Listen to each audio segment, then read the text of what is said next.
Well, okay, then my first question is for Jemima Khan.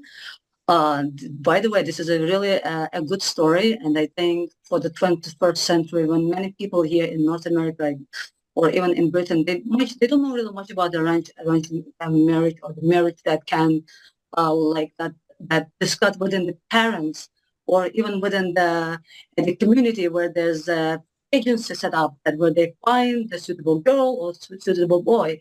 So for you writing the script, can you tell me what you had in your mind as you were writing this? I understand there's probably some kind of personal experience, but in the meantime, the importance of it for you to tell. Um, Hi, Uka. Uka. Yes. Hi. Nice to meet you.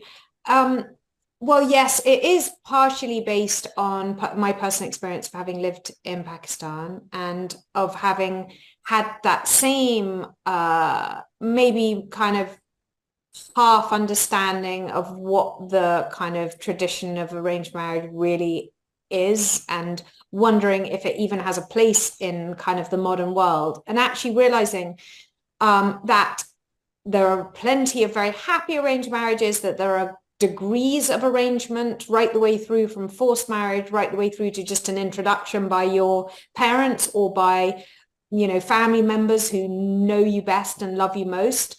And it's just, for me now, falls into the category of just a different way of finding love. On the one hand, you've got dating apps with so many options, which is, a random algorithm directing you to a stranger, or the idea of people who know you a bit better directing you to a total stranger. And it's just about really looking at all the different ways to find love. Thank you. Mr. Latif, the next question is for you. What what is it that stood out for you most in Kazim? Because he's very charismatic character, and he seems, even though he is part of the tradition, but his heart says that I am not, and he wants to go his way. Yet he tries to go with what his mom says, what his parents says, and there's a lot of dramas going on in there. So, as an actor, as someone who was writing this, who was reading the script, what is it that you like about him that you said I'm going to be part of it? Well, that is exactly that. It's a character that he's a multi-dimensional character, and it's written very well that he has two things going on, and there's millions of people in the world that can relate to trying to please other people, especially your family, your loved ones, and having a deep, deep love and respect for them, and trying to hold everything together. He's trying to hold his family together, and I think a lot of people can relate to that. But he's trying to cover it up, which makes it more interesting because there's an internal struggle, and he's not trying to show that, and that creates a lot of pain. And he's trying to follow his own heart. So just that weighing up of both those things was just a great thing to try and get across in a truthful way. That's the job, and it was fun to try and do that. Thank you. Ms. Khan, it's never easy. I mean, anybody can sit down probably and write the script, but how difficult for you, or maybe how is it for you to pitch the story that you said that this is the story that will need to be on the big screen? How do you pitch that to the producers or probably the director? What is your approach? My approach was to take 10 long years.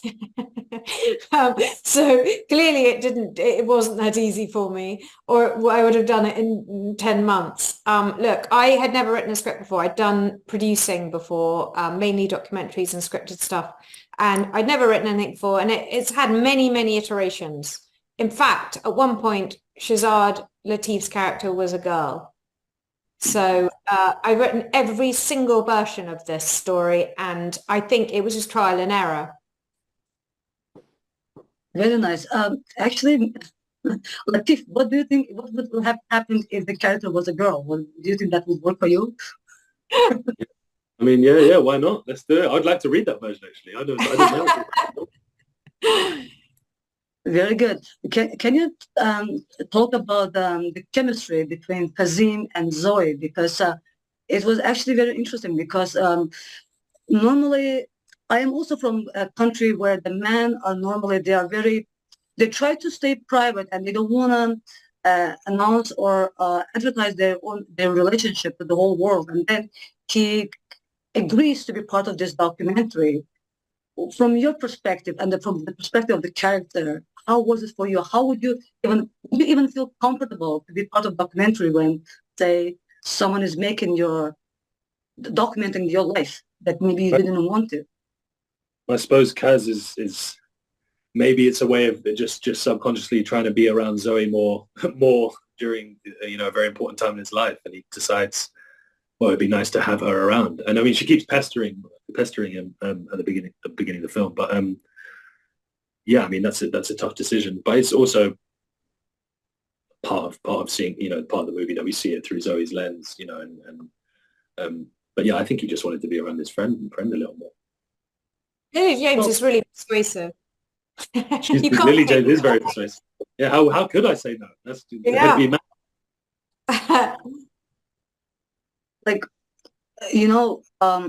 there's a lot of people right now, and I'm pretty sure those who have seen the film in any part of the world, wherever it's been released, and they're probably going through this inner struggle because I understand in the film they specifically says that the 5% of the arranged marriage are more successful or end up in less divorce than the one that people get married based on the love.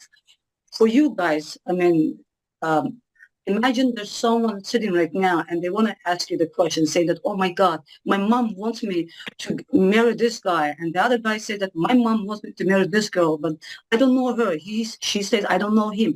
For you, how would you, from your own perspective, what would you tell that person that is going through the arranged marriage right now and they don't even know what they're getting into? What would you like to tell them? Take your time and get to know them. There's no rush in any of these things. I mean, the most important thing is to get to know someone. I'm pro a simmer then boil approach.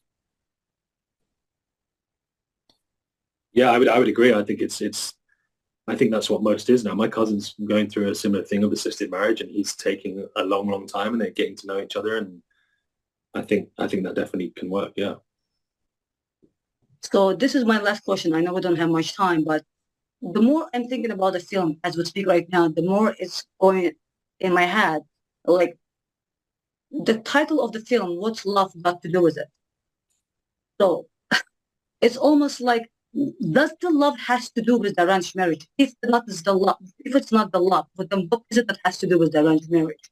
Because if not the love, it will help to glue the two people together. I mean, I think it's about what kind of love. And for me, I actually always wanted it to be called Whatever Love Means, because I think it's about how you define love and what kind of love. There's companionate love, there's passionate love, there's family love, there's, friendship love. There's all different types of love. And I think that's what the film is exploring. Yeah. But there's no one particular way. There's many different forms. Yeah. Thank you. I think I am done. So what is the process now? Should we just? Thank you so much. I enjoyed the film. I saw it last night, and I quite enjoyed it. Thank you so much for making this, and thank you for bringing this to our attention. Thank you so much. I always get really worried by the American quite, because it means something different. In America, quite means a lot, and in England, it means a little. So it has a totally different meaning. Anyway, it's all good, Shaz. Quite is good. Yeah, it is.